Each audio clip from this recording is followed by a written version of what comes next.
and good day to everyone. Hope you are doing well and you are in a good and safe condition. So, in continuation of our discussion on the basic strategies and approaches in implementing TQM, in this video we will be discussing employee involvement schemes to produce quality products and services to achieve total customer satisfaction. Okay?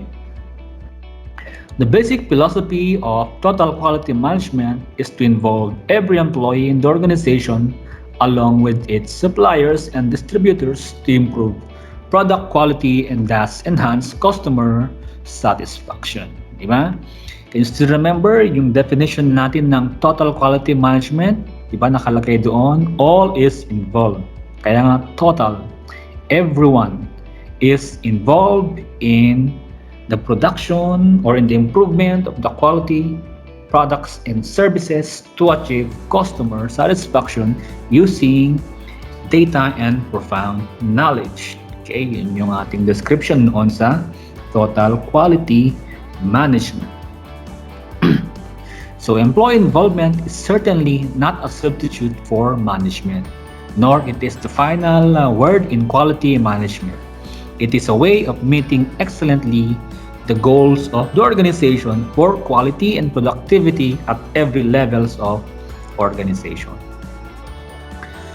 Total employee involvement refers to an approach by which all the employees participate in the work-related decisions and improvement projects. The principle behind this approach is the fact that the man on the job is the best person to spot and pinpoint areas of improvement. In this context, the term total is an attribute of involvement rather than the employees. Total employee involvement approaches can range from simple sharing of information or just providing input or suggestions on the different work-related issues to the self-directed responsibilities such as setting goals, making business decisions, solving problems, and often as part of the cross-functional teams. Employee involvement is a vital aspect of quality management solutions and also in the success of any business. The need to both grow and succeed in an increasingly competitive marketplace has seen the implementation of various quality initiatives in different companies and organizations. Employee involvement is very important in any quality management initiative as it is a system wherein employees are encouraged to use their expertise and knowledge to suggest methods for improvements in their work areas. These suggestions could relate to improvements in the job, the product itself, the work, the atmosphere, or the company as a whole. Many companies have ventured into a participation style of management already through the involvement of their employees in the problem solving and decision making process. Okay. Peter Grasher puts the following points in favor of total employee involvement. Okay. So, bakit ba kailangan or bakit natin ginagamit ang employee involvement sa total quality management? Because number one, everyone has something to contribute and will if the environment is right. Okay, so every person is valuable, so therefore, they can contribute something to the improvement of the product and services and even the systems and procedures that the organization is using to meet customer satisfaction. And number two, the human element performance is more important than the technical element. Of course, the technical element is just a tool, a process, and a task, but it is always the human element. It's always the people, okay, who will produce the right results or the result that has quality products and services. Most decisions can be significantly improved through collaboration. Yes, totoo yan. Because sabi nga natin, two heads are better than one. So, ibig sabihin yan, if minds are being joined together or different minds and different intelligence joined together, they could produce a better result or they could create a better decisions. Number 4, people need leaders. Good leaders build trust and higher sense of mission and source of worth. Number 5, employee involvement is not a program, it is a philosophy. Of course, ano ba ang difference ng program sa philosophy? Kasi ang program is just a series of steps or activities, but when it becomes a philosophy, okay, this now becomes a mindset. This now becomes an attitude. Okay. So, ganun ang employee involvement. Employee involvement is not just a program that will give us a sense of activities by giving us activities and tasks and some ideas, but it should be a mindset and attitude and could be part of the culture of the organization. Number 6, continuous improvement is beautifully simple. As improvements begin to flow, confidence will build and the progress will feed on itself. Okay? So again, one of the principles of total quality management is continuous improvement. And one way to achieve continuous improvement is by employing people so that they could make suggestions, okay, and contribute to the overall improvement initiative of the organization. Besterfield cites the following benefits of employee involvement and participative management. Continuous process improvement could be successful through involving employees, empowering them, and bringing them in the decision-making process. The difference between success and failure can be made by the untapped ideas, innovations, and creative thoughts of employees. This available tool is a wise way of competing in the business world. Employee involvement improves quality and enhances productivity due to the following reasons cited by Besterfield. Number 1, employees make better decisions using their expert knowledge and skills in the process. Okay? Number 2, employees are more likely to implement and support decisions if they are part of making them or they have been part of making these decisions. Tama yun, hindi. Nagkakaroon tayo ng ownership kapag we have been involved into something. Tama o hindi? Tama yan. Okay? If you are part of something, if you are part on the conceptualization, in the implementation, and in making the decision, you feel like you are part or meron tayong tinatawag na sense of ownership. Okay? So, ibig sabihin, if you are an owner of that idea, what would you do? You protect it, you support it, you guide it, you make it, and you make it sure that it is going to be implemented. Number 3, employees are better able to spot and pinpoint areas for improvements. Okay? Number 4, employees are better able to make immediate corrective action. Kasi pag ikaw lang, for example, di ba, pag ikaw lang nagtatrabaho dun sa isang bagay, hindi mo nakikita yung mga errors mo. But if it's being shared to other people, na pinpoint ngayon kung saan ka kulang, saan pa yung dapat i-improve o enhance. Okay? Number 5, employee involvement reduces the labor management friction by encouraging more effective communication and cooperation. Okay?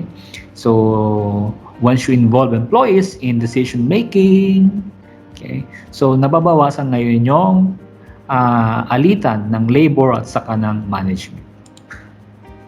Number 6, employee involvement increases the morale by creating a feeling of belonging to the organization. Okay, mas nagiging confident, tumataas yung level of self-esteem ng mga empleyado kapag sila ay involved. Okay, kasi nga napi-feel nila that they are part, that they are being valued, that they are being integrated, that they are being involved dun sa mga crucial decisions ng isang organization. Number 7, employees are better able to accept change because they control the work environment. And lastly, employees have an increased commitment to unit goals because they are involved. Okay. And one of the techniques being used in employee involvement is yung quality circle. Quality circle. This is one of the schemes being used to involve employees. So we have here different definitions from different authors of quality circle. So quality circle is a small group of employees in the same work area or doing a similar type of work who voluntarily meet regularly for about an hour every week to identify, analyze, and resolve work-related problems leading to improvement in their total performance and enrichment of their work life. Another, quality circles are formal, institutionalized mechanism for productive and participative problem-solving interaction among employees. And Dr. Ishikawa mentioned that quality circle is a small group to perform capital quality control activities within the same workshop. This group carries continuously as a part of a company-wide quality control activities, self-development, and mutual development and improvement within the workshop utilizing quality control techniques with all members participating. So in summary, Quality Circle is a group of employees that meets regularly to solve problems affecting its work area. Generally, it composes of 6 to 12 volunteers from the same work area that will make up the circle. These members receive training in problem solving, statistical quality control, and process. And quality circles generally recommend solutions for quality and productivity problems with management, then may implement. Okay.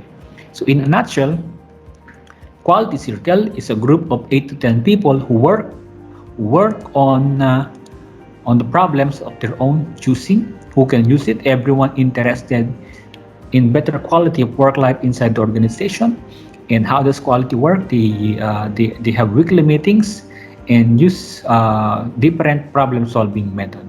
So what can we get from quality circles? They could learn something new. It could increase job satisfaction, and it's fun, and it could also provide recognition, especially when you are able to implement a solution to the quality problem inside the organization. The philosophy is that everyone will take more interest and pride in their work if they have share in the decision-making process or they have a say in how their work should be conducted.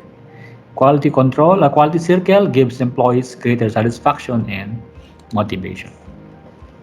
So there are three major attributes dun sa quality circle. Number one, quality circle is a form of participation management.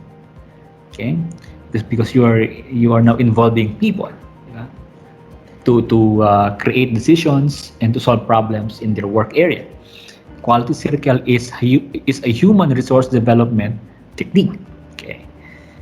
Okay. So one of the reasons why we are conducting quality circle is to improve the quality of work life inside the organization. Therefore, okay, na-develop ngayon yung skills and knowledge ng mga tao, ng mga empleyado by contributing solutions to a certain problem. And quality circle is a problem-solving technique. Principles of quality circle. Number one, we have here, employees want to do a job. Number two, employees want to be recognized as intelligent and interested who likes to participate in the decision-making issues. Totoo ba yun? Hindi. Lahat ba tayo, we wanted to participate in the decision-making because we wanted to show that we are intelligent. Okay?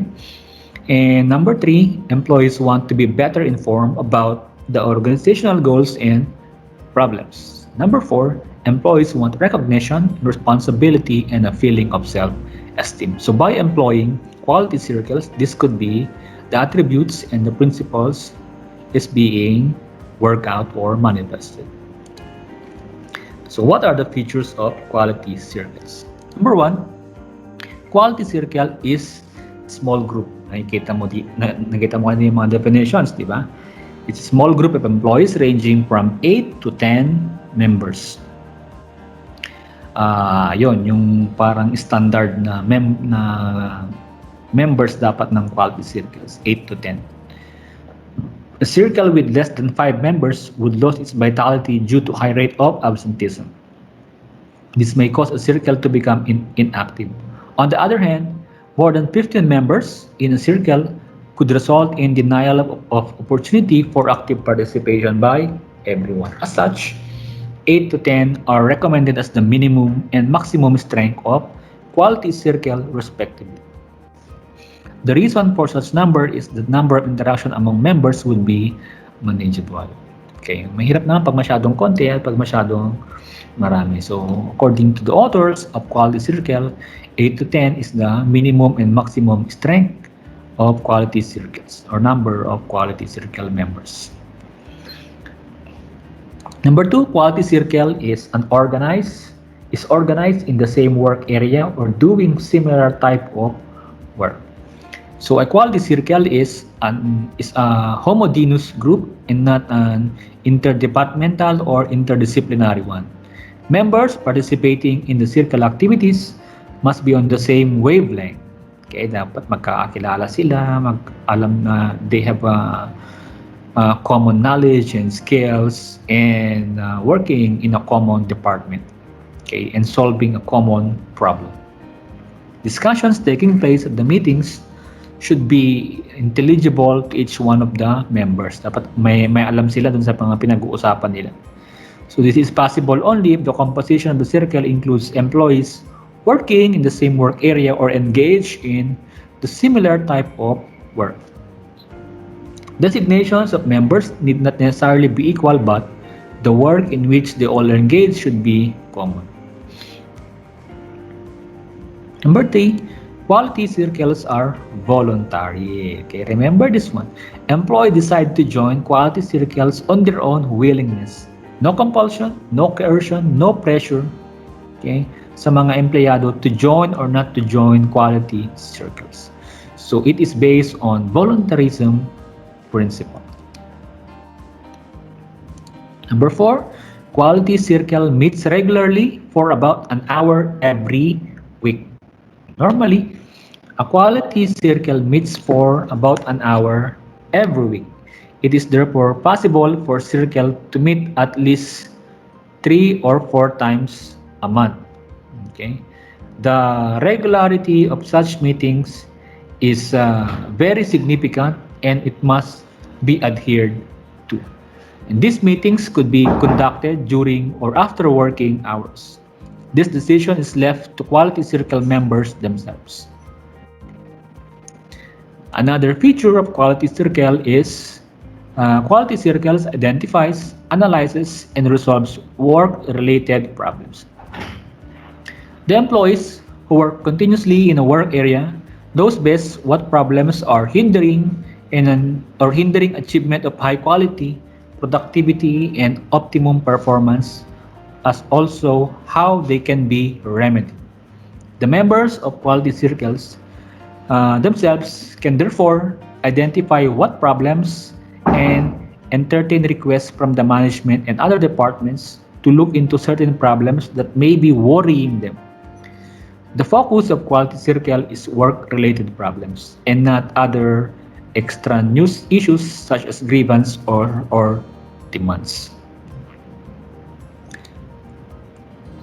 Another is quality circle leads to total performance. As quality circles resolve work-related problems relating to quality, productivity, cost reduction, and safety, the total performance of the work area are being naturally improved.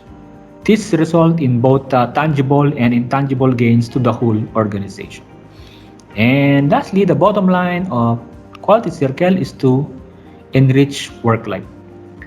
The spin-off benefits of quality circle of the organization includes enrichment of the work life of their employees apart from the attitudinal changes, cohesive team cultures, and the like. It could also improve working environment, happier relationship with co-workers or co-employees, greater job satisfaction, okay, and of course it could give them a better quality of work life. Next is the structure of quality circle. A quality circle has appropriate organizational structure for its effective and efficient performance. Though it varies from industry to industry and from organization to organization. But it is useful to have a framework or a basic framework as a model. The structure of quality circle is governed by unique conditions in different countries and even organizations. Quality circles get to be integrated in the company's total operations, and therefore it is advisable not to give a separate entity to the structure of quality circles in the organization. And every department and every work area should feel personally responsible to make the operation of the quality circles a success. So the following figure in here, or this diagram in here, okay, depicts the organization of quality circle. So this could be applied to medium and large organizations having a number of departments with a large workforce. So in a small organizations, this could be simplified to suit the requirements, and sometimes yung mga individual unions can make certain changes in the suggested structure depending upon their unique needs. Okay, so we have here the different components of the structure of quality circle. We have the top management, steering committee, facilitator, circle leader, members, and non-members. Of course, the quality circle or the quality circle initiative must be supported by the top management. Okay, it has to ensure that the successful implementation of quality circle is being carried out inside the organization. And we have here the steering committee. So they are the advisory body with the heads of major functions and responsible for the circle activities. Okay. They establish policy, plans, and directs the program and meets usually once in a month. So they are the one who is going to create a successful and harmonious quality circles. Then we have here the next, the facilitator. The facilitator is the important link in the structure that is responsible for coordinating and conducting quality circle activities. So he is a person who should make things happen through people. He is a combination of a coach, coordinator, communicator, innovator, promoter, teacher, statistician, and even catalyst all in one. Okay, the facilitator should be selected by the steering committee immediately after taking a definite decision to implement quality circle. The facilitator forms the link between the teams and the rest of the organization and work closely with the steering committee. And then we have here the circle leader. The circle leader is elected by the circle members. Okay. Experience proves that circle activities will have a better chance of success when the supervisor or foreman is the leader. Okay. Then we have here the members. Members could be the staff workers. Without circle members, the program cannot exist. They are the lifeblood of quality circles. They should attend all the meetings as far as possible, offer suggestions and ideas, participate actively in the group process, and even take training seriously with the receptive attitude. Again, let me reiterate that membership in Quality Circle is strictly voluntary, and anyone who wishes to join is encouraged to join. Hence, the members are part of the Circle program, and proper utilization of their untapped brain power is key to its success. And we also have here non-member employees. It would be difficult for the members of the Quality Circles to implement their own suggestions without the cooperation of non-members. In fact, non-members would be would be active also in participating in the different quality circle activities, and also to witness the presentation being given by quality circles from time to time. If this were to be done, Non-members would gradually change their attitudes and appreciate uh, yung mga initiatives ng quality circle, and they would be participating and willing to join the existing circle or form a new ones. So non-members should also encourage to present their ideas to the circle. So that's the structure of the quality circle.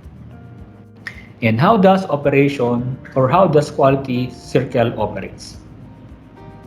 So we have here 6 stages or 6 procedures or steps being conducted in quality circle. So the first step is the initial meeting is held. So this will be their week 1. So quality circle members meet at appointed place and time and choose their leader and deputy leader by consensus. Okay? So pipili sila ng mga leaders nila and sino yung mga magiging deputy leaders. And then the leader and the members will take the opportunity to get to know each other, yung mga members ng quality circle na yan. Okay? And then they would be conducting also brainstorming session to identify the problems coming in the way of better quality, productivity, and optimum performance of the work area. Then we have the second meeting. This is now when the quality circles start functioning. They are able to identify a large number of issues affecting their work adversely during their few brainstorming sessions. And then we have here now the fourth meeting. The circle members now take up the task of assigning priorities to the problems that they have identified. Okay. And then we have here the next 2 or 3 meetings again. Okay.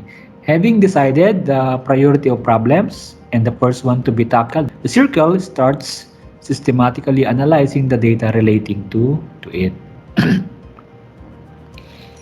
And then we have now here yung step 5, identification of factors and solutions.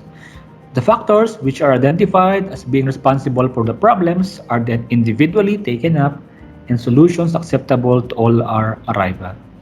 In order to ensure that solutions are beneficial to the work area where circles are operating,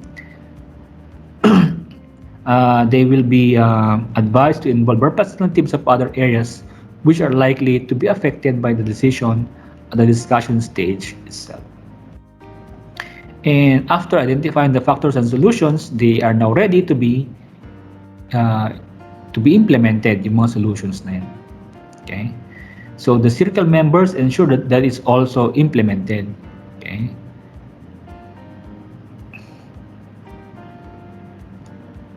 And then after the implementation of these solutions, they will now present the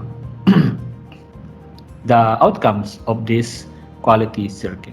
So management presentation is the culmination of circle's project study. The recommended solution of the selected problem would be more effective and purposeful if the presentation is made in systematic way.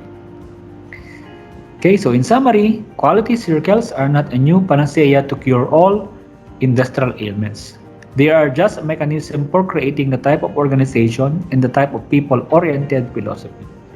Quality circles are not limited to manufacturing firms. They can also be applicable for a variety of organizations when there is a scope for group-based solution of work-related problems. So they could be implemented or relevant for factories, firms, schools, hospitals, universities, research institutions, banks, and even government offices. Okay, that's the quality circle. Another approach in employee involvement scheme is yung team approach. Okay. One of the central themes of TQM is teamwork. Okay. Every part of the production process is focused on quality. The total in TQM refers to the total involvement of an organization staff. By using teams of workers from different departments or strata, a company will receive better solutions to problems. People working in a team are more likely to be more creative or to make creative suggestions than those working in isolation. The use of teams optimizes employee involvement. However, teams are not a universal remedy for resolving all problems in quality and productivity, though in most cases they are truly effective. So we could define a team as a group of people working together to accomplish common objectives or goals. Teamwork is collective actions of team members during which their individual interests and opinions are less prioritized to realize the objectives and goals of the group. So what are the advantages of teamwork? Number one is a greater variety of complex issues can be tackled by pooling expertise and resources. Second, problems are exposed to a greater diversity of knowledge, skills, and experience. And number three, the approach boosts morale and ownership through participative decision making. And there will be improvement opportunities that cross departmental or functional boundaries can be more easily addressed. And the recommendations are more likely to be implemented than if they're from an individual. So we have here four types of teams. We have process improvement, cross-functional, natural work teams, and self-managed teams. So let us discuss these different types of teams individually. What is a process improvement teams? The process improvement teams are project teams that focus on improving or developing business processes. These teams come together to achieve a specific goal and being guided by a well-defined project plan and have a negotiated beginning and end. So they are temporary teams with the purpose of dealing with specific problems that often recur. These teams are being set up for a period of 3 to 12 months. Each member in the process improvement team embodies each operation of the process or sub-process. And the scope of the team's activity is limited to the work department. Next type of team is the cross-functional team. This team is composed of 6 to 10 members who represent various functional areas like human resources, marketing, production, engineering, and quality. So from the word cross-functional, so a team is being assembled from different functions of the business. Cross-functional teams are basically an ongoing effort by the business, okay, to find agile and innovative solutions to the various challenges they face during project planning, project management, and even team collaboration. The simplest definition of cross-functional team is to put together a group of people with different functional expertise so that they can use their expertise to achieve common goal. Okay? So, yon ang cross-functional team. So, they are just like superhero team-ups. Diba? Parang Avengers lang. Iba-iba yung kanilang expertise, iba-iba yung kanilang powers. Okay? Where different individuals with different sets of unique abilities will work together for one common purpose. Every organization has potential resources scattered within the form of various departments just like HR, marketing, sales, production, purchasing, accounting, research, and others. Bringing people together with different perspectives can improve problem solving and lead to smarter, more sustainable decision making. So instead of competing for resources, cross collaborate to optimize use of time, money, and even effort to improve customer satisfaction while helping to meet organizational goals. Another type of teams is yung natural work teams. A group of people who work together every day on a common purpose, product, or function to improve performance and individual skills through their collective skills and experience. So work groups are also being called as natural teams, and they have responsibility for a particular process. It's like in a department, a product line, a stage of business process, and they work together in a participative environment. This is not a voluntary type of team because all members of the work department are included. So these teams consist small groups of skilled workers who share tasks and responsibilities. And also, the degree of authority and autonomy of the team can range from relatively limited to full self-management. The participative approach is based on the belief that employees will be more productive if they have a higher level of responsibility for their work. And lastly, we have the self-directed or self-managed teams.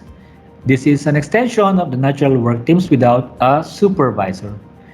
It is an example of an empowered organization wherein there is a wide discretion for members to organize their works relative to organizational workflow requirements. A team coordinator or a team coordinator to liaison with senior management may rotate between members. These teams meets daily for planning activities, and decisions are usually done by consensus. Self-managed teams directly manage the day-to-day operation of their particular process or department. They are now being authorized to make decisions such on wide range of issues such as safety, quality, maintenance, scheduling, and personnel. And their responsibility also includes process traditionally held by managers such as goal setting, allocation of assignments, and conflict resolutions. Okay, and before we end, we discuss also the ingredients for a successful team. So the first ingredient would be clarity in team goals. Okay, so ibig sabihin yan that the team must set a mission, a purpose, and even a goal. So without a goal and without the purpose and mission of the team, magiging magulo ngayon yung operation ng isang team na create for that employee involvement concept. And number two, we have here improvement plan. So the team must create an improvement plan which will be guiding them in determining schedules and also will help the team decide what advice, assistance, training materials, and other resources it may need. Number three, we have here clearly defined goals. All members must understand that their duties, okay. Number three, we have here clearly defined goals. Okay. So, dapat alam ng mga members yung kanilang mga duties and alam nila that they are responsible for the different issues and tasks na naibigay sa kanila. Number four, we have here clear communication. Of course, team members must have a clear communication channel and they must also speak clearly, listen actively, and share information that is very valuable for the team to be successful. Number five, there must also be a beneficial team behaviors. Teams should be able to encourage their members to use effective skills and practices to facilitate discussions and meetings. Number six, there must be a well-defined decision procedures. Teams should use data as the basis for decisions. O hindi lang puro mga haka-haka o mga akala or more on judgment. So you have to use data, okay, to create decisions for the group. And they must learn to reach consensus on important issues na hindi lang isa yung nag-decide for the team but it is a group consensus or a consensus or it is being decided by the whole team. Number seven, we have here balanced participation. So everyone should participate na hindi lang naman yung leader ang palaging nagtatrabaho, nagbibigay ng mga ideas, ng mga solutions, okay? And everyone should contribute also their talents and even share commitment to the team's success. Number eight, establish ground rules. The group outlines acceptable and acceptable behavior. So they will be setting up norms sa mga sa team na yan para naman kaya hindi yung kanya-kanyang ugali ang ipasok diyan para ma-regulate yung mga behaviors ng ng mga members who are part of the team. Number 9 is awareness of the group process. Team members should exhibit sensitivity to nonverbal communication, understand work dynamics, group dynamics, and work on group processes issues. Okay? So in conclusion, uh, employee involvement is a vital aspect of quality management solutions and in the success of any business. The need to both grow and succeed in the increasingly competitive marketplace has seen the implementation of various quality initiatives in different companies and organizations. And employee involvement is very important in any quality management initiative, as it is a system wherein employees are encouraged to use the expertise and knowledge to suggest methods for improvements in their work areas. And these suggestions could relate to improvements in the job, the product, the work atmosphere, or the company as a whole.